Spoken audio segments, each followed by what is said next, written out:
Hello നമസ്കാരം.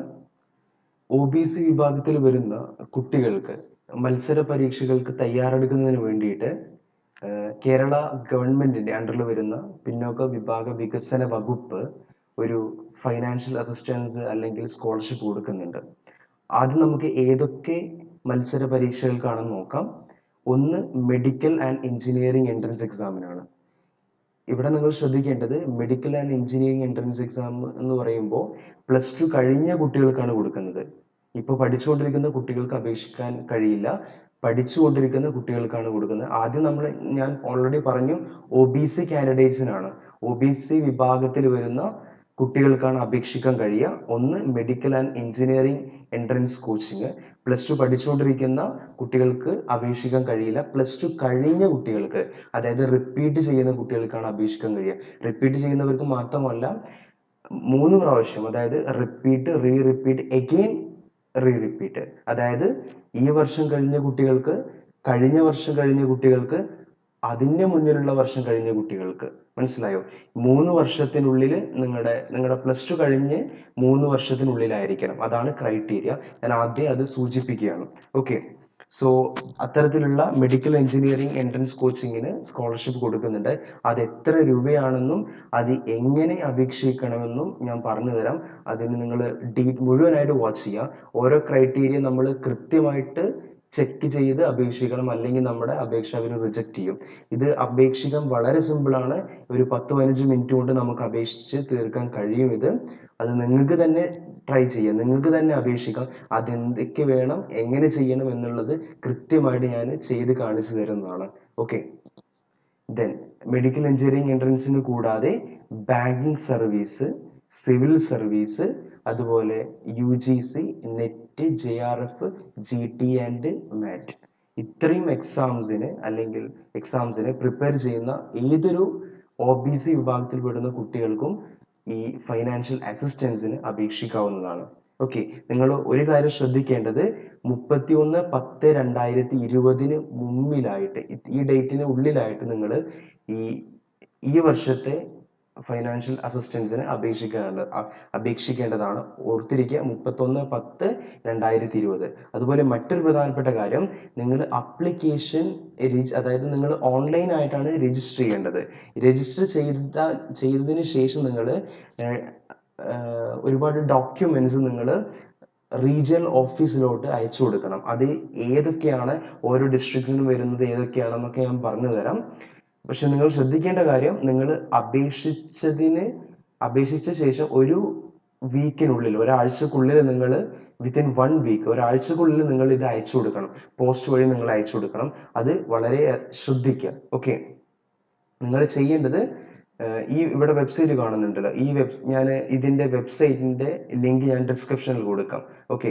ഈ വെബ്സൈറ്റിൽ നിങ്ങൾ ആദ്യം ക്ലിക്ക് ചെയ്യണം. ഓക്കെ.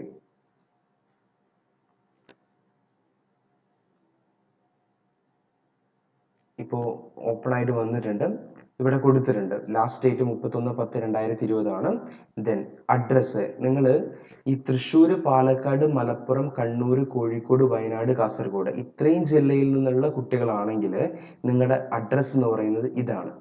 ഈ അഡ്രസ്സിലോട്ട് നിങ്ങൾ ഓൺലൈൻ ആയിട്ട് രജിസ്റ്റർ ചെയ്തതിന് ശേഷം നിങ്ങളുടെ റിലവൻ്റ് ആയിട്ടുള്ള ഡോക്യുമെന്റ്സ്, ആ ഡോക്യുമെന്റ്സ് ഏതൊക്കെയാണെന്ന് ഞാൻ പറയാം, അത് നിങ്ങൾ ഈ കാണുന്ന അഡ്രസ്സിലോട്ട് അയച്ചു കൊടുക്കണം. പ്രത്യേകം ഓർമ്മിക്കുക, അപേക്ഷിച്ചതിന് ശേഷം വിത്തിൻ 1 വീക്ക്, ഒരാഴ്ചക്കുള്ളിൽ നിങ്ങൾ അയച്ചു കൊടുത്തിരിക്കണം. ഓക്കെ. അല്ലെങ്കിൽ റിജക്റ്റ് ആവാൻ സാധ്യതയുണ്ട്.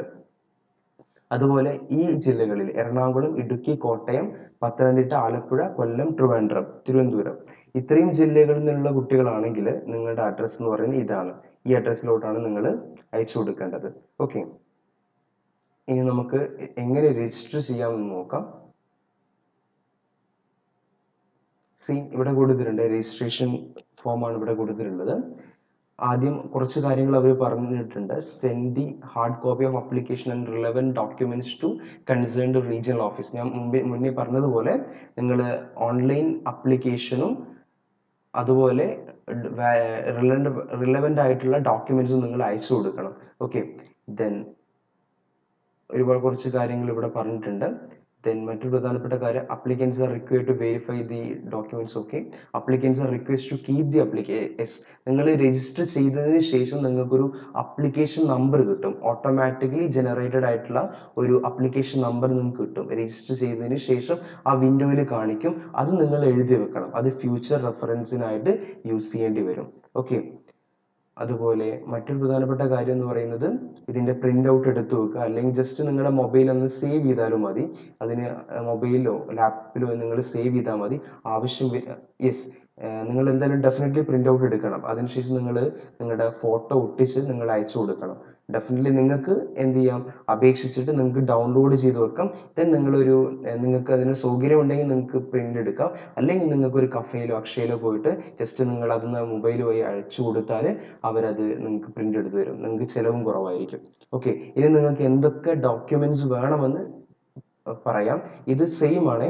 അതായത് മെഡിക്കൽ ആൻഡ് എഞ്ചിനീയറിംഗ് എൻട്രൻസ് എക്സാമിനായാലും ബാങ്കിങ്ങിനായാലും സിവിൽ സർവീസിനായാലും ഏത് എക്സാം, ഇപ്പം ഞാൻ പറഞ്ഞിട്ടുള്ള ഏത് എക്സാംസ് ആയാലും ഡോക്യുമെന്റ്സ് സെയിം ആണ്, രജിസ്ട്രേഷൻ സെയിം ആണ്. അത് നിങ്ങൾ ഓരോന്നിനും നിങ്ങൾ ഇപ്പോൾ മെഡിക്കൽ ആൻഡ് എഞ്ചിനീയറിംഗ് ആണെങ്കിൽ അത് അവിടെ ഒരു കോളത്തിൽ ടിക്ക് ചെയ്യണം. അല്ലെങ്കിൽ നിങ്ങൾ ഏതാണോ മേഖല അത് ജസ്റ്റ് ഒന്ന് ടിക്ക് ചെയ്താൽ മതി. ബാക്കി കാര്യങ്ങളൊക്കെ സെയിം ആണ്. ഓക്കെ, നിങ്ങൾക്ക് വേണ്ടത് ഇൻകം സർട്ടിഫിക്കറ്റ് വേണം. നിങ്ങളുടെ റീസെന്റ് ആയിട്ടുള്ള ഇൻകം സർട്ടിഫിക്കറ്റ് വേണം. ഐ തിങ്ക് വിത്തിൻ 1 ഇയറിനുള്ളിലുള്ള ഇൻകം സർട്ടിഫിക്കറ്റ് ആണ് വേണം തോന്നുന്നു. അതുപോലെ മറ്റൊരു ക്രൈറ്റീരിയ ഉണ്ട്, ഞാൻ അതിലോട്ട് വരാം. അവരൊരു ഇൻകം ലെവൽ വെച്ചിട്ടുണ്ട്.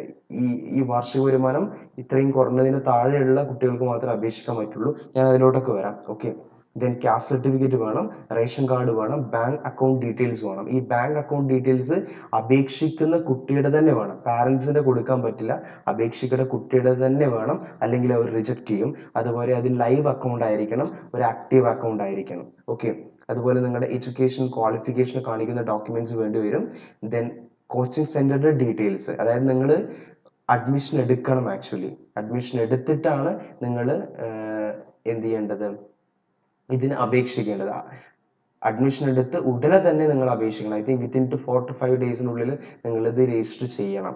ഓക്കെ, ദെൻ അടുത്തതെന്ന് പറയുന്നത് കോഴ്സ് ഡീറ്റെയിൽസ് എല്ലാം നോക്കി വെക്കണം. ഓക്കെ, അതിന്റെ കുറച്ച് ക്രൈറ്റീരിയാസ് പറയുന്നുണ്ട്. അതാണ് ഞാൻ ആദ്യം പറഞ്ഞത്, വളരെ കൃത്യമായിട്ട് നോക്കണം, അല്ലെങ്കിൽ ഇത് റിജക്ട് ചെയ്യും. ഓക്കെ, ഒരുപാട് ക്രൈറ്റീരിയാസ് അവർ പറഞ്ഞിട്ടുണ്ട്. എന്തായാലും നമുക്ക് നോക്കാം. ദെൻ ജസ്റ്റ് സബ്മിറ്റ് കൊടുക്കുക. ഇപ്പോൾ ഇവിടെ ഓപ്പൺ ആയിട്ട് വന്നിട്ടുണ്ട് ഇയർ. നമ്മൾ ഏത് വർഷമാണ്, ഇപ്പൊ ഇനിയിപ്പോൾ 2020-21 ഇപ്പോൾ ഓപ്പൺ ആയിട്ടുള്ളത്, അതിനാണ് നമുക്ക് അപേക്ഷിക്കാൻ കഴിയും. സ്കീം ഏതാണെന്ന് കൊടുക്കണം. അതായത് മെഡിക്കൽ എഞ്ചിനീയറിംഗ് എൻട്രൻസ് എക്സാം ആണോ, ബാങ്കിങ് സർവീസ് ആണോ, സിവിൽ സർവീസ് ആണോ, UGC നെറ്റ് GRF ആണോ, ഗേറ്റ് ആൻഡ് മാറ്റ് ആണോ, ഏതാണ് നിങ്ങൾ കൊടുക്കണം. ഓക്കെ, ദെൻ നിങ്ങളുടെ ഡിസ്ട്രിക്ട് സെലക്ട് ചെയ്യണം. ഏതാണ് ഡിസ്ട്രിക്ട് എന്നാൽ അത് സെലക്ട് ചെയ്യണം. ദെൻ നിങ്ങളുടെ പേര് എഴുതണം. ഓക്കെ, നിങ്ങളുടെ പേര് എഴുതണം, അപ്ലിക്കന്റിന്റെ പേര് എഴുതണം. ദെൻ പാരന്റ് അല്ലെങ്കിൽ ഗാർഡിയന്റെ പേര് എഴുതണം. ഓക്കെ, അതിനുശേഷം നിങ്ങളുടെ റിലീജിയൻ കൊടുക്കണം. ഹിന്ദു ആണോ, മുസ്ലിം ആണോ, ക്രിസ്ത്യൻ ആണോ എന്നുള്ളത് കൊടുക്കണം.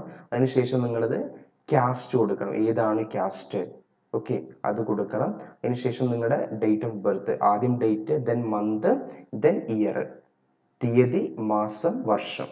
ദെൻ നിങ്ങൾ ഏതാണോ ജെൻഡർ കൊടുക്കുക, മെയിൽ ആണോ, ഫീമെയിൽ ആണോ, ട്രാൻസ്ജെൻഡർ ആണോ, ഏതാണെങ്കിൽ കൊടുക്കണം. ദെൻ നിങ്ങൾ APL ആണോ, BPL ആണോ എന്നുള്ളത് കൊടുക്കണം, അതായത് നിങ്ങളുടെ റേഷൻ കാർഡിന്റെ. ഓക്കെ, ദെൻ നിങ്ങളുടെ ആനുവൽ ഫാമിലി ഇൻകം, നിങ്ങളുടെ ഇൻകം സർട്ടിഫിക്കറ്റിൽ കൊടുത്തിട്ടുണ്ടാവും ആനുവൽ ഫാമിലി ഇൻകം. ഓക്കെ, അത് നിങ്ങൾ ഇവിടെ അടിക്കണം. അതുപോലെ name and date of income certificate, അത് number and date of income certificate, വരുമാന സർട്ടിഫിക്കറ്റിന്റെ നമ്പറും അതുപോലെ ഡേറ്റും അത് ആ സർട്ടിഫിക്കറ്റിൽ കൊടുത്തിട്ടുണ്ടാവും. അത് നിങ്ങൾക്ക് കാണാൻ കഴിയും. ആ നമ്പർ ഇവിടെ കൊടുക്കുക, താഴെ ഡേറ്റ് കൊടുക്കുക, ഏതാണ് ദിവസം, ഏതാണ് മന്ത്, അതായത് ഏതാണ് മാസം, ഏതാണ് വർഷം കൊടുക്കുക. ദെൻ നിങ്ങൾ ഡീറ്റെയിൽസ് കൊടുക്കണം, വീട്ടുപേര് കൊടുക്കണം, സ്ട്രീറ്റ് നെയിം കൊടുക്കണം, അതായത് സ്ട്രീറ്റ് നെയിം കൊടുക്കണം, പോസ്റ്റ് ഓഫീസിന്റെ പേരാണ് എന്താണെങ്കിൽ അത് കൊടുക്കണം, പിൻകോഡ് കൊടുക്കണം, മൊബൈൽ നമ്പർ കൊടുക്കണം, ഇമെയിൽ ID കൊടുക്കണം. മൊബൈൽ നമ്പറും ഇമെയിൽ ID കൊടുക്കുമ്പോൾ ശ്രദ്ധിക്കാം, നിങ്ങൾ ഉപയോഗിക്കുന്ന ഒരു മൊബൈൽ നമ്പറിന്റെയും ഇമെയിൽ ID കൊടുക്കുക. ഓക്കെ, കാരണം അത് വളരെ അത്യാവശ്യമാണ്. ദെൻ റേഷൻ കാർഡിന്റെ നമ്പർ എഴുതുക. ദെൻ ആധാർ കാർഡിന്റെ നമ്പർ എത്രയാണെങ്കിൽ അതിവിടെ കാണിക്കുക. ഓക്കെ, ദെൻ നിങ്ങളുടെ എഡ്യൂക്കേഷണൽ ക്വാളിഫിക്കേഷൻ ഡീറ്റെയിൽസ് കൊടുക്കണം. ബോർഡ് അല്ലെങ്കിൽ യൂണിവേഴ്സിറ്റി. നിങ്ങൾ ഇപ്പോൾ +2 കഴിഞ്ഞ കുട്ടികളാണെങ്കിൽ ഏത് ബോർഡാണ് പഠിച്ചത്? നിങ്ങൾ കേരള ബോർഡാണോ, CBSE ആണോ, അതോ ISC ആണോ, അത്തരത്തിലുള്ള SCSE ആണോ, അല്ലെങ്കിൽ ISC ആണോ, ഏതാണ് ഡീറ്റെയിൽസ് നിങ്ങൾ കൊടുക്കുക. അല്ലെങ്കിൽ ചില ആളുകൾ IGCSE ഒന്നും അവർക്ക് സ്കോളർഷിപ്പ് കിട്ടാൻ ചാൻസ് ഇല്ല. ഓക്കെ. നിങ്ങളുടെ ഇയർ ഓഫ് പാസിങ് കൊടുക്കണം. ഏത് വർഷമാണ് പാസ് ചെയ്തത് കൊടുക്കണം. പാസ്സായ വർഷം കൊടുക്കണം. പെർസെൻറ്റേജ് കൊടുക്കണം. അതായത് നിങ്ങൾക്ക് എത്ര 90 ആണെങ്കിൽ അത് കൊടുക്കുക, 80 ആണെങ്കിൽ അത് കൊടുക്കുക. Okay. I think medical entrance സ്കോളർഷിപ്പിന് അവർ പറഞ്ഞിട്ടുള്ള മിനിമം പെർസെൻറ്റേജ് എന്ന് പറയുന്നത് 80% ആണ്. നമുക്ക് അതിലോടൊക്കെ വരാം. ഓക്കെ, ഞാനത് സെപ്പറേറ്റ് ആയിട്ട് പറഞ്ഞു തരാം അതിൻ്റെ നോട്ടിഫിക്കേഷൻ ഉപയോഗിച്ചിട്ട്. അപ്ലിക്കൻ, ഞാൻ പറഞ്ഞത് മെഡിക്കൽ ആൻഡ് എൻട്രൻസിൻ്റെ കേസ് മാത്രമാണ്. ബാക്കിയുള്ള സിവിൽ സർവീസിനൊക്കെ അവരുടെ പഠിച്ച യൂണിവേഴ്സിറ്റിയുടെ പേര് കൊടുക്കണം. ഏതാണോ യൂണിവേഴ്സിറ്റി, ഇപ്പോൾ ഡൽഹി യൂണിവേഴ്സിറ്റി ആണ് ഡൽഹി യൂണിവേഴ്സിറ്റി, അല്ലെങ്കിൽ കാലിക്കറ്റ് ആണെങ്കിൽ കാലിക്കറ്റ്, ഭാരതിയാർ ആണെങ്കിൽ ഭാരതിയാർ, ഏതാണെങ്കിലും നിങ്ങൾ കൊടുക്കണം. ഓക്കെ. അടുത്തൊരു കാര്യം എന്ന് പറയുന്നത് ബാങ്ക് നെയിം കൊടുക്കണം, ബാങ്കിൻ്റെ പേര് കൊടുക്കണം, ബാങ്ക് ബ്രാഞ്ചിൻ്റെ പേര് കൊടുക്കണം. അക്കൗണ്ട് ഹോൾഡേഴ്സ് നെയിം, അതായത് നിങ്ങളുടെ അക്കൗണ്ട് ആയിരിക്കണം. സോ ഡെഫിനറ്റ്ലി നിങ്ങളുടെ പേര് കൊടുക്കണം. അക്കൗണ്ട് നമ്പർ കൊടുക്കണം. ഒന്നുകൂടി റീടൈപ്പ് ചെയ്യുക, അക്കൗണ്ട് നമ്പർ ഒന്നുകൂടി റീടൈപ്പ് ചെയ്യുക. IFSC കോഡ് കൊടുക്കുക. ഓക്കെ. കോച്ചിങ് സെൻറ്ററിൻ്റെ ഡീറ്റെയിൽസ് കൊടുക്കണം. അതാണ് ഞാൻ പറഞ്ഞത്, നിങ്ങളൊരു കോച്ചിങ് സെൻറ്ററിൽ അഡ്മിഷൻ എടുത്തതിന് ശേഷമാണ് നിങ്ങൾ അപ്ലൈ ചെയ്യേണ്ടത്. പക്ഷേ അഡ്മിഷൻ എടുത്ത ഉടനെ തന്നെ നിങ്ങൾ അപ്ലൈ ചെയ്യണം. വിത്തിൻ 4 to 5 ഡേയ്സിനുള്ളിൽ, ദിവസങ്ങൾക്കുള്ളിൽ നിങ്ങൾ അപ്ലൈ ചെയ്യണം. ഓക്കെ. സോ കോച്ചിങ് സെൻറ്ററിൻ്റെ പേര് എന്താണെന്ന് തരണം. ഒരു പ്രധാനപ്പെട്ട കാര്യം, ഇത്തരത്തിലുള്ള നിങ്ങൾ എടുക്കുന്ന കോച്ചിങ് സെൻറ്റർ ഒരു നല്ല കോച്ചിങ് സെൻറ്റർ ആവണം. അതായത് മുന്നേ റിസൾട്ട് പ്രൊഡ്യൂസ് ചെയ്തിട്ടുള്ള ഒരു കോച്ചിങ് സെൻറ്റർ ആവണം. ഓക്കെ. അത് വളരെ പ്രധാനപ്പെട്ട, ഇപ്പോൾ മേ ബി പുതുതായി സ്റ്റാർട്ട് ചെയ്യുന്ന കോച്ചിങ് സെൻറ്ററോ അതിലൊന്നും ഇത് വർക്ക് ആവത്തില്ല. നിങ്ങൾ ഓൾറെഡി ഒരുപാട് വർഷങ്ങൾ വർക്ക് ചെയ്യുന്ന, അത്യാവശ്യം നല്ല റിസൾട്ട് പ്രൊഡ്യൂസ് ചെയ്യുന്ന, അത്യാവശ്യം നല്ല ഒരു സെൻറ്റർ ആവണം. ഓക്കെ. സോ അതൊരു ക്രൈറ്റീരിയ അവർ പറഞ്ഞിട്ടുണ്ട്, അല്ലെങ്കിൽ അവർ റിജക്ട് ചെയ്യും. അതിനെക്കുറിച്ച് കൂടുതലായിട്ട് ഞാൻ നോട്ടിഫിക്കേഷനിൽ കാണിച്ചു തരാം. ഓക്കെ. സോ ഒന്ന് ഓർത്തിരിക്കാൻ വേണ്ടി പറഞ്ഞതാണ്. കോച്ചിങ് സെൻറ്ററിന് അഡ്രസ്സ് കൊടുക്കണം, ഇമെയിൽ ID കൊടുക്കണം, വെബ്സൈറ്റ് കൊടുക്കണം, ഫോൺ നമ്പർ കൊടുക്കണം, കോഴ്സിൻ്റെ പേര് കൊടുക്കണം, ഡ്യൂറേഷൻ ഓഫ് കോഴ്സ്, എത്ര സമയമാണ്, അതിൻ്റെ ഡ്യൂറേഷൻ എത്രയാണെന്ന് പറയണം, എത്രയാണ് കോഴ്സ് ഫീ എന്ന് കൊടുക്കണം, ഡേറ്റ് കൊടുക്കണം. Whether enjoyed assistance from minority welfare department, അത് നിങ്ങൾ whether enjoyed assistance from minority welfare department or other agencies for the same purpose. Okay. അത് നിങ്ങൾക്ക് അനുസരിച്ച് കൊടുക്കണം. ഓക്കെ. നിങ്ങൾ ഇവിടെ ഒരു ക്യാപ്ച കൊടുത്തിട്ടുണ്ട്, അത് ഇവിടെ ടൈപ്പ് ചെയ്തിട്ട് രജിസ്റ്റർ ചെയ്യാം. Everything is okay. നിങ്ങൾക്ക് നിങ്ങളുടെ അപ്ലിക്കേഷൻ നമ്പർ കിട്ടും. ഈ അപ്ലിക്കേഷൻ നമ്പർ പ്രിന്റ് ഔട്ട് എടുത്ത്, അപ്ലിക്കേഷൻ നമ്പർ ഉൾപ്പെടുന്ന ഒരു ഫോം വരും, അത് നിങ്ങൾ പ്രിന്റ് ഔട്ട് എടുത്ത് അതിൽ നിങ്ങളുടെ ഫോട്ടോ ഒട്ടിച്ച്, അതുപോലെ മറ്റുള്ള ഡോക്യുമെന്റ്സ്, അതായത് നിങ്ങളുടെ റേഷൻ കാർഡ്, ഇൻകം സർട്ടിഫിക്കറ്റ്, അതുപോലെ നിങ്ങളുടെ +2 മാർക്ക് ലിസ്റ്റ്, അല്ലെങ്കിൽ IAS അപ്ലൈ ചെയ്യുന്ന ആളുകളാണെങ്കിൽ അവരുടെ യൂണിവേഴ്സിറ്റി സർട്ടിഫിക്കറ്റ്, ഇതെല്ലാം വെച്ച് നിങ്ങൾ എന്ത് ചെയ്യണം, അയച്ചു കൊടുക്കണം. സെൻഡ് ചെയ്ത് ഈ പറയുന്ന അഡ്രസ്സിൽ നിങ്ങൾ അയച്ചു കൊടുക്കണം. ഓക്കെ. ഓർത്തിരിക്കാം, അതായത് നിങ്ങൾ എപ്പോഴാണ് രജിസ്റ്റർ ചെയ്യുന്നത് ഉടനെ തന്നെ ഇത് അയച്ചു കൊടുക്കണം. ഓക്കെ. ഇനി നമുക്ക് നോട്ടിഫിക്കേഷൻ ഒന്ന് നോക്കാം. ഇതൊക്കെയാണ് വിജ്ഞാപനം. ഇവിടെ എല്ലാം കൃത്യമായിട്ട് പറഞ്ഞിട്ടുണ്ട്. എത്ര വരുമാനം, എത്ര പരിധിയാണ്, അതിൻ്റെ പരിധി എത്രയാണ്, ഇച്ച് ആൻഡ് എവറിത്തിങ് പറഞ്ഞിട്ടുണ്ട്. സോ ഇത് നിങ്ങൾ കൃത്യമായിട്ട് മനസ്സിലാക്കി വെക്കാം. കൃത്യമായിട്ട് മനസ്സിലാക്കിയിട്ട് നിങ്ങൾ ക്വാളിഫൈഡ് ആണെങ്കിൽ നിങ്ങൾ അപ്ലൈ ചെയ്യാം. ഓക്കെ. അത് എങ്ങനെയാണ് അപ്ലൈ ചെയ്യേണ്ടത് ഞാൻ കുറച്ച് മുമ്പ് പറഞ്ഞു തന്നു, അതുപോലെ നിങ്ങൾ അപ്ലൈ ചെയ്യാം. ഓക്കെ. സോ ഞാൻ ആദ്യം പറഞ്ഞതുപോലെ ഇത് പിന്നോക്ക വിഭാഗത്തിൽ പെടുന്ന, OBC വിഭാഗത്തിൽ പെടുന്ന കുട്ടികൾക്ക് കൊടുക്കുന്ന സ്കോളർഷിപ്പാണ്. ഓക്കെ. ആദ്യം നിങ്ങൾ OBC പട്ടികയിൽ ഉണ്ടായിരിക്കണം. അതാണ് ഒന്നാമത്തെ കണ്ടീഷന്. രണ്ടാമത് നിങ്ങളൊരു കേരളീയരായിരിക്കണം, കേരളത്തിൽ പഠിക്കുന്ന അല്ലെങ്കിൽ കേരളീയരായിട്ടുള്ള കുട്ടികളായിരിക്കണം. അതുപോലെ വാർഷിക വരുമാനത്തിന് പരിധി വെച്ചിട്ടുണ്ട്. നിങ്ങൾ മെഡിക്കൽ ആൻഡ് എഞ്ചിനീയറിംഗ് എൻട്രൻസ്, അതുപോലെ ബാങ്കിങ് സർവീസിലോട്ടുള്ള എൻട്രൻസ് കോച്ചിങ് ആണെങ്കിൽ, ബാങ്കിങ് കോച്ചിങ് ആണെങ്കിലോ medical and engineering entrance coaching ആണെങ്കിലോ നിങ്ങളുടെ വാർഷിക വരുമാനം 2 ലക്ഷം രൂപയുടെ മുകളിൽ പോകരുത്. ഇതാണ് പരിധി എന്ന് പറയുന്നത്. അതുപോലെ നിങ്ങൾ സിവിൽ സർവീസ് ആണെങ്കിൽ കുടുംബത്തിന്റെ വാർഷിക വരുമാനം 4.5 ലക്ഷത്തിൽ കൂടുതലാവരുത്. ദെൻ ഗേറ്റ്, മാറ്റ്, UGC, നെറ്റ്, GRF ഇത്തരത്തിലുള്ള കുട്ടികളുടെ കുടുംബത്തിന്റെ വാർഷിക വരുമാനം 2.5 ലക്ഷത്തിൽ കൂടരുത്. ഇതാണ് ക്രൈറ്റീരിയ. ആക്ച്വലി ഈ സ്കോളർഷിപ്പിന് അവർ 2 കാര്യങ്ങളാണ് മെയിൻലി കൺസിഡർ ചെയ്യുന്നത്. ഒന്ന് വാർഷിക വരുമാനം, 2 മാർക്ക്. +2 ഇപ്പോൾ for example medical and engineering ആണെങ്കിൽ +2 മാർക്ക്. ഇപ്പോൾ +2 മാർക്ക് പിന്നെ സപ്പോസ് 2 കുട്ടികൾ അപേക്ഷിച്ചു, 2 പേർക്കും 80% ആണെന്ന് വിചാരിച്ചോളൂ. ഈ 2 പേർക്ക് 80% ആണെങ്കിൽ ഈ 2 കുട്ടികളിലെ ആർക്കാണ് കുറഞ്ഞ വരുമാനം എന്ന് നോക്കും. അപ്പോൾ അവർക്കായിരിക്കും സ്കോളർഷിപ്പ്. അതുപോലെ തന്നെ മറ്റു പല കാര്യങ്ങളും കൺസിഡർ ചെയ്യുന്നുണ്ട്. അതുപോലെ ഈ ഹാൻഡിക്യാപ്ഡ് ആയിട്ടുള്ള കുട്ടികളൊക്കെ ഉണ്ട്, അവരുടെ കാര്യങ്ങൾ കൺസിഡർ ചെയ്യുന്നുണ്ട്. അതിലോട്ട് ഞാൻ വരാം. ഓക്കെ. ഇനി മറ്റൊരു പ്രധാനപ്പെട്ട ക്രൈറ്റീരിയ, അംഗീകൃതവും പ്രവൃത്തി പരിചയമുള്ളതുമായ സ്ഥാപനത്തിൽ നിലവിൽ പരിശീലനം നടത്തുന്നവരായിരിക്കണം. അതായത് നിങ്ങൾ അഡ്മിഷൻ എടുക്കണം. ഈ അഡ്മിഷൻ എടുക്കുന്ന സ്ഥാപനം എന്ന് പറയുന്ന അംഗീകൃതവും പ്രവൃത്തി പരിചയമുള്ളതായിരിക്കണം. ഓക്കെ. അപ്പോൾ നിങ്ങൾ എടുക്കുന്ന സെൻറ്റർ വളരെ ഇമ്പോർട്ടൻ്റ് ആണ്. പുതുതായി സ്റ്റാർട്ട് ചെയ്യുന്ന സെൻറ്ററിലൊന്നും പോയിട്ട് അപേക്ഷ കൊടുത്താൽ നിങ്ങൾക്ക് സ്കോളർഷിപ്പ് കിട്ടണം എന്നില്ല, അത് റിജക്റ്റ് ആവാൻ സാധ്യതയുണ്ട്. ഓക്കെ. അതുപോലെ മറ്റൊരു ക്രൈറ്റീരിയ, നിങ്ങൾ 6 മാസത്തിൽ കുറഞ്ഞ കോഴ്സ് ദൈർഘ്യം ഉണ്ടായിരിക്കരുത്. അതായത് മിനിമം 1 വർഷം, 6 മാസത്തിൽ കുറവ് ദൈർഘ്യം ഉണ്ടായിരിക്കരുത് എന്നാണ് പറഞ്ഞിട്ടുള്ളത്.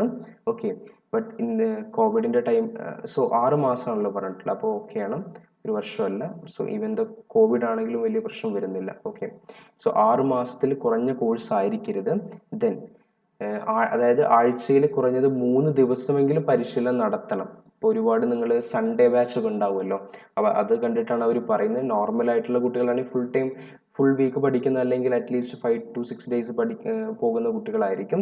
ദെൻ കുറഞ്ഞത് 3 ദിവസമെങ്കിലും ക്ലാസ് ഉണ്ടായിരിക്കണം. ഓക്കെ. ദെൻ ഇനി നമുക്ക് എത്രയാണ് സ്കോളർഷിപ്പ് എന്ന് നോക്കാം. മെഡിക്കൽ ആൻഡ് എഞ്ചിനീയറിംഗ് എൻട്രൻസിന് അവർ കൊടുക്കുന്ന സ്കോളർഷിപ്പ് എന്ന് പറയുന്നത് 30,000 രൂപയാണ്. ഓരോ കുട്ടിക്കും 30,000 രൂപ. ഓക്കെ. അതുപോലെ സിവിൽ സർവീസ് എക്സാമിന് അതിൻ്റെ പ്രിപ്പറേഷൻ കൊടുക്കുന്നത് ആകെ അനുവദിക്കുന്ന പരമാവധി തുക എന്ന് പറയുന്നത് 25,000 രൂപയാണ്. ബാങ്കിങ് സർവീസിലോട്ട് ഉള്ള കുട്ടികൾക്ക് കൊടുക്കുന്നത് 20,000 രൂപയാണ്.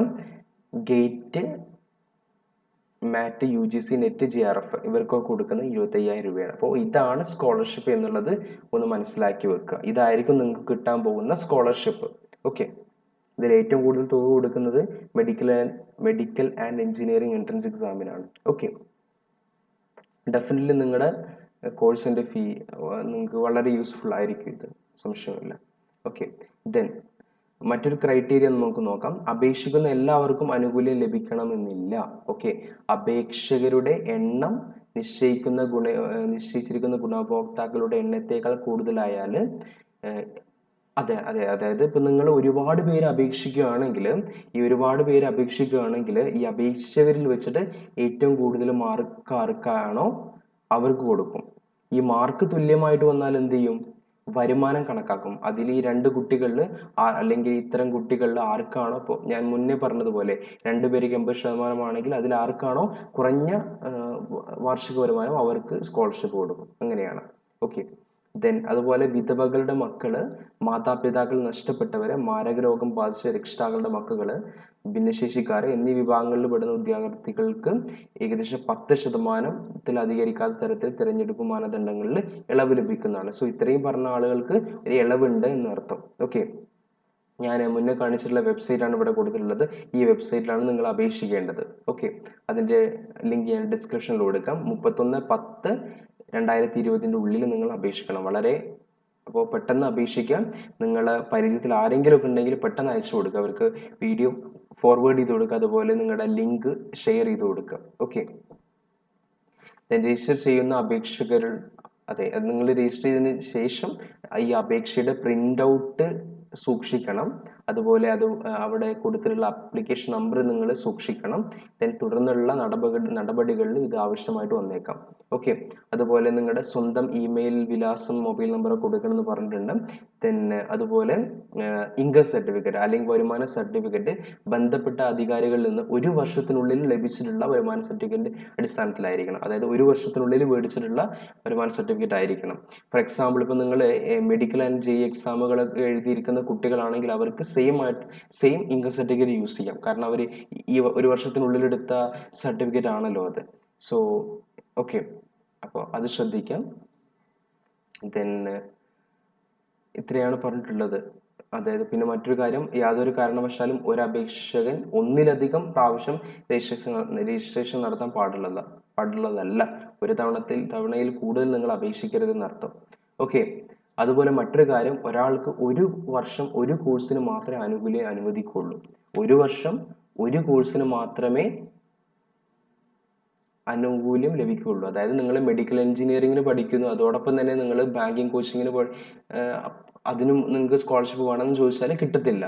1 വർഷം ഒരു കോഴ്സിന്. ഓക്കെ, അതുപോലെ ഒരു തവണ ലഭിച്ചവർക്ക് പിന്നീട് ലഭിക്കുന്നതല്ല, അതും ശ്രദ്ധിക്കുക.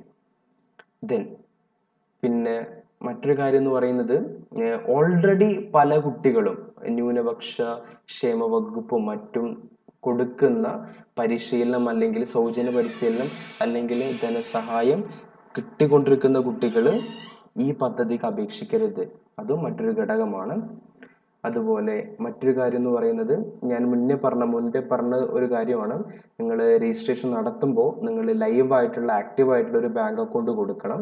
അതുപോലെ അല്ലെങ്കിൽ ധനസഹായത്തിനുള്ള അർഹത നഷ്ടപ്പെടുന്നു പറഞ്ഞിട്ടുണ്ട്. അതുപോലെ രക്ഷിതാവിൻ്റെത് കൊടുക്കാൻ പാടില്ല. നിങ്ങളുടെ അപേക്ഷിക്കുന്ന കുട്ടിയുടെ ബാങ്ക് ഡീറ്റെയിൽസ് വേണം കൊടുക്കാൻ, അപേക്ഷയിൽ സമർപ്പിക്കാൻ. ഓക്കെ, അതുപോലെ മറ്റൊരു കാര്യം എന്ന് പറയുന്നത്, മെഡിക്കൽ ആൻഡ് എഞ്ചിനീയറിംഗ് എൻട്രൻസ് പരിശീലനത്തിന് പ്രിപ്പയർ ചെയ്യുന്ന ആളുകൾ മിനിമം 17 വയസ്സ് പൂർത്തിയായിരിക്കണം അപേക്ഷിക്കാൻ. നിലവിൽ ഹയർ സെക്കൻഡറി പഠിച്ചുകൊണ്ടിരിക്കുന്ന കുട്ടികൾക്ക് അപേക്ഷിക്കാൻ പാടില്ല എന്നർത്ഥം. ഓക്കെ, അതുപോലെ 3 വർഷത്തിനുള്ളിലായിരിക്കും 2017 to 18, 2018 to 19, 2019 to 20 ഈ 3 വർഷത്തിനുള്ളിൽ പാസ്സായ കുട്ടികൾക്കാണ് അപേക്ഷിക്കാൻ കഴിയുക. മിനിമം 80% അതിലധികമോ മാർക്കോടെ വിജയിച്ചിരിക്കണം. മിനിമം 80% ആണ് പറഞ്ഞിട്ടുള്ളത്. സോ അതും അതിലധികവും മേടിച്ച കുട്ടികൾക്ക് അപേക്ഷിക്കാം. ഓക്കെ, അതുപോലെ സിവിൽ സർവീസ് പരീക്ഷയുടെ പരിശീലനത്തിനുള്ള ധനസഹായം സർക്കാർ നിയന്ത്രണത്തിലുള്ള സർവീസ് അക്കാഡമിയിലും സംസ്ഥാനത്തിനകത്തെ പ്രശസ്ത സ്ഥാപനങ്ങളിലും പ്രവേശനം നേടിയവർക്ക് മാത്രം അനുവദിക്കുന്നതാണ്. അതായത് ഒന്ന് സർക്കാരിന്റെ നിയന്ത്രണത്തിലുള്ള സിവിൽ സർവീസ് അക്കാഡമി, അതുപോലെ സംസ്ഥാനത്തിന്റെ ഉള്ളിലുള്ള പ്രൈവറ്റ് ആയിട്ടുള്ള പ്രശസ്തമായിട്ടുള്ള സ്ഥാപനങ്ങളിൽ പഠിക്കാൻ മാത്രമാണ് ഈ സ്കോളർഷിപ്പ് ഉപയോഗിക്കാൻ പറ്റുക.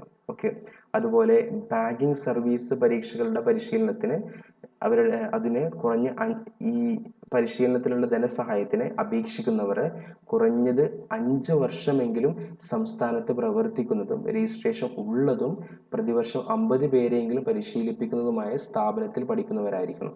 അതായത് നിങ്ങൾ ബാങ്കിങ് കോച്ചിങ്ങിന് പോകുന്ന ഇൻസ്റ്റിറ്റ്യൂട്ട് അല്ലെങ്കിൽ സ്ഥാപനം 5 വർഷമെങ്കിലും പ്രവർത്തിക്കുന്ന സ്ഥാപനമായിരിക്കണം. അതുപോലെ രജിസ്ട്രേഷൻ ഉണ്ടായിരിക്കണം. ഓരോ വർഷം മിനിമം 50 പേരെങ്കിലും അവിടെ പഠിപ്പിക്കണം. മനസ്സിലായോ? അത്തരത്തിലുള്ള ഇൻസ്റ്റിറ്റ്യൂട്ടിൽ മാത്രം അഡ്മിഷൻ എടുക്കുക എന്നർത്ഥം. ഓക്കെ, ദെൻ ഓരോ മത്സര പരീക്ഷയ്ക്കുള്ള അടിസ്ഥാന വിദ്യാഭ്യാസ യോഗ്യതയും പ്രായപരിധിയും ഇതിനും ബാധകമാകും. ഫോർ എക്സാമ്പിൾ, ഇപ്പം നിങ്ങൾ IAS എഴുതുകയാണെങ്കിൽ IASന് ഒരു ഇത്ര ഉയർന്ന പരിധി വെച്ചിട്ടുണ്ട്. അപ്പോൾ ആ പരിധിക്ക് അപ്പുറമുള്ള ആളുകൾക്ക് IASന് അപ്ലൈ ചെയ്യാൻ കഴിയില്ല. അതുകൊണ്ട് തന്നെ ഈ സ്കോളർഷിപ്പിന് അല്ലെങ്കിൽ ഈ ഫൈനാൻഷ്യൽ അസിസ്റ്റൻസിന് അപ്ലൈ ചെയ്യാൻ കഴിയില്ല. അത്രേ ഉദ്ദേശിച്ചുള്ളൂ. ഓക്കെ, അതുപോലെ അപേക്ഷയിൽ രേഖപ്പെടുത്തുന്ന മാർക്ക് ശതമാനം തെളിയിക്കുന്നതിന് മാർക്ക് ലിസ്റ്റോ കൺസോളിഡേറ്റഡ് മാർക്ക് ലിസ്റ്റോ ഹാജരാക്കണം. മറിച്ച് കോഴ്സ് സർട്ടിഫിക്കറ്റ് അല്ല. അതായത് മാർക്ക് ലിസ്റ്റ് നിങ്ങൾ സബ്മിറ്റ് ചെയ്യണം എന്നർത്ഥം. അതിനുശേഷം അപേക്ഷകന്റെ അതായത് രജിസ്ട്രേഷൻ കഴിഞ്ഞിട്ടുള്ള രജിസ്ട്രേഷൻ ഫോം, അതായത് അപേക്ഷകന്റെ ഫോട്ടോ കൂടിയ ഓൺലൈൻ അപേക്ഷയുടെ പ്രിന്റ് ഔട്ട്, അതിൽ നിങ്ങൾ ഒപ്പുവെച്ചിരിക്കണം. ദെൻ മറ്റ് സർട്ടിഫിക്കറ്റുകൾ, ജാതി സർട്ടിഫിക്കറ്റ്, വരുമാന സർട്ടിഫിക്കറ്റ്, SSLC, വിദ്യാഭ്യാസ യോഗ്യത തെളിയിക്കുന്ന സർട്ടിഫിക്കറ്റുകൾ, ഇത്രയും നിങ്ങൾ ആർക്ക് അയച്ചു കൊടുക്കണം? ഇപ്പോൾ ഇവിടെ കാണിക്കുന്നുണ്ട്, ഈ കാണുന്ന വിലാസത്തിൽ നിങ്ങൾ അയച്ചു കൊടുക്കണം. ഞാൻ മുന്നേ പറഞ്ഞതുപോലെ ഇവിടെ കൊടുത്തിട്ടുണ്ട്. ഓക്കെ, സോ ഈ അഡ്രസ്സിലോട്ട് നിങ്ങൾ അയച്ചു കൊടുക്കണം. അതുപോലെ ഈ ഭിന്നശേഷിക്കാര്, അതുപോലെ മാരക രോഗം ബാധിച്ച് രക്ഷിതാക്കളുടെ മക്കള്, വിധവകളുടെ മക്കള്, ഇത്തരത്തിലുള്ള ആളുകൾക്ക് സ്പെഷ്യൽ ആയിട്ടുള്ള അവരുടെ സർട്ടിഫിക്കറ്റ് ഉണ്ടാവും. അതെല്ലാം നിങ്ങൾ സബ്മിറ്റ് ചെയ്യണം. ഓക്കെ, സോ ഇതാണ് സാക്ഷ്യപത്രം. ഇത് നിങ്ങളുടെ ഇൻസ്റ്റിറ്റ്യൂട്ട് കൊടുക്കേണ്ട സാക്ഷ്യപത്രമാണ്. സ്ഥാപന മേധാവിയുടെ പേരും സാക്ഷ്യപത്രമാണ്. ഇത് അവർ തരുന്നതാണ്. ഇതിൻ്റെ എന്തൊക്കെയാണോ ഇവിടെ പറഞ്ഞിട്ടുള്ളത്, അതായത് അപേക്ഷൻ്റെ പേരും മേൽവിലാസം, പരിശീലനാർത്ഥി ഏത് ജില്ലയിലാണ്, ദെൻ ഏതാണ് കോഴ്സ്, ഏത് ബാച്ചാണ്, ഇത്രയും കാര്യങ്ങൾ ഉൾപ്പെടെ നിങ്ങൾ സ്ഥാപന മേധാവിയുടെ കയ്യിൽ നിന്ന് ഒരു സാക്ഷ്യപത്രം മേടിച്ചിരിക്കണം. ഈ സാക്ഷ്യപത്രം, അതിനാണ് ഞാൻ അത് രജിസ്റ്റർ ചെയ്യണം എന്ന് പറഞ്ഞത്. ഇത് മേടിച്ചിട്ട് ഇത് നിങ്ങൾ അയച്ചു കൊടുക്കണം. ഓക്കെ, ഒരു കാര്യം പറഞ്ഞിട്ടുണ്ട്, ഓഫീസ് മേധാവിയുടെ ഒപ്പും സ്ഥാപനത്തിന്റെ സീലും പതിക്കാതെ സാക്ഷ്യപത്രങ്ങൾ പരിഗണിക്കുന്നതല്ല. സോ സീലും ഒപ്പും മസ്റ്റാണെന്നർത്ഥം, നിർബന്ധമായും മേടിച്ചിരിക്കണം. സോ ഇത്രയാണ് പറയാനുള്ളത്. ഇത്രയാണ് ഈ സ്കോളർഷിപ്പിനെ കുറിച്ച് പറയാനുള്ളത്. എന്തെങ്കിലും സംശയങ്ങൾ ഉണ്ടെങ്കിൽ നിങ്ങൾക്ക് കമന്റ് ചെയ്യാവുന്നതാണ്. Okay, thanks for watching.